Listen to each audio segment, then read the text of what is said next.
Hello, it's good to be here again. Today we are going to plant some seeds and I'll show you some of my plants and we'll have a bit of a lesson. So we start off, there's some little pucks of dirt that we're going to add water to. And this isn't the normal time of year when you would plant seeds, but I like having stuff growing in January. And when it's all dark outside, there can be life and good things around.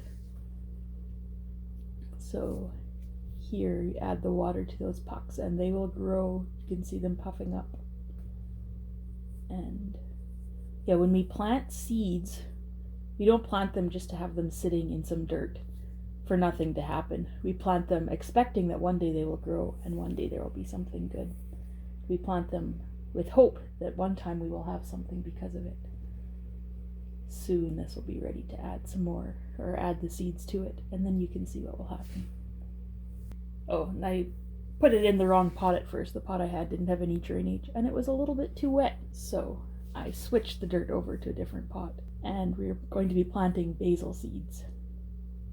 It's a good herb to add into food, and to make it taste fresh. It's good in spaghetti. Look at those little tiny seeds.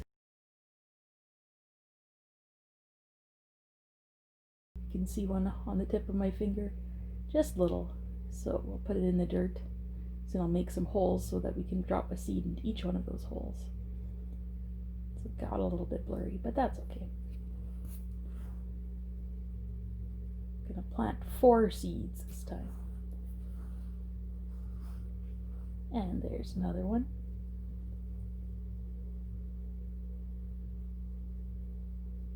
And another. And then just one more. And we cover them over, tuck them in, and let them sit and be ready to go. I'll let it sit on top of my fish tank because there it's out of the way. And while we wait to see what will happen with those, I'm going to look at some of my other plants throughout the house. I'll put names up for some of the ones that I know the names for, just so you can know. Okay, so when we plant seeds, we plant them and expect them to grow one day. And something similar to this happened in the Bible. Not exactly the same, but something kind of similar. Right in the beginning of the Bible already, when Adam and Eve sinned, I'm sure you've heard this story if you've been at Bible camp or watched some of the other videos. Oh, there's my dog. You can see Clover in between. Adam and Eve sinned and the world was broken. And already then God promised that one day somebody would come that would bring healing and bring life again. Somebody would come that would fix our relationship with God. And so that happened. And throughout the whole Old Testament, there always was prophecy or where somebody spoke the words of God saying that one day Jesus would come again. Or a Messiah would come, and that ended up being Jesus. There's one verse that I'm sure you've heard at Bible camp. It's one of the memory verses from Isaiah 9, verse 6. It says, "For a child is born to us, a son is given to us. The government will rest on his shoulders, and he will be called Wonderful Counselor, Mighty God, Everlasting Father, Prince of Peace." And it says more about Jesus throughout that whole chapter. But that is what Jesus came to do. He came to bring peace.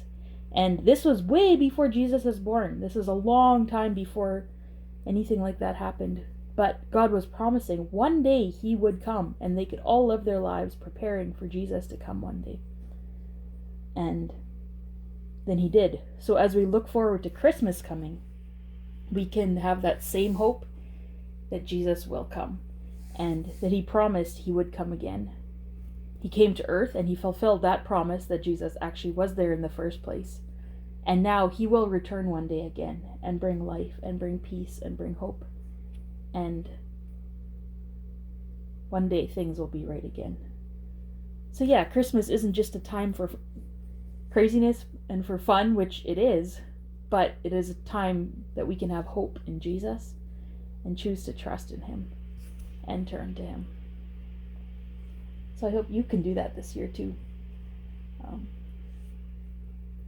Got a few more plants to see. One of my favorite kinds of plants are orchids.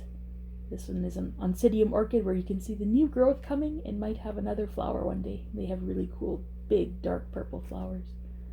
And some little orchid flowers too.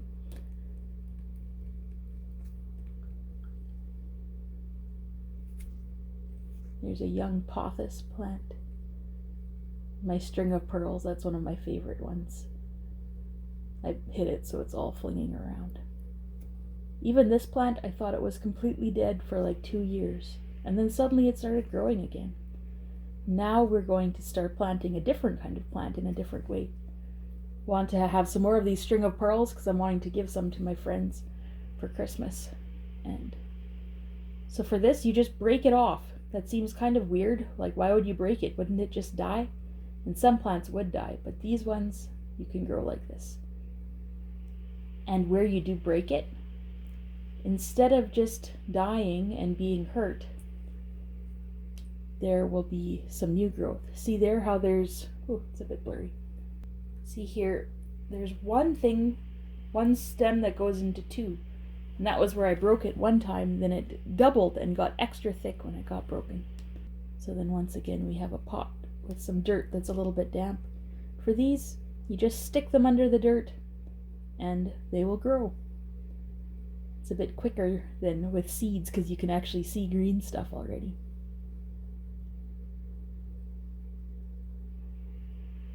One day that one will grow as big and bushy as the other ones that I showed you.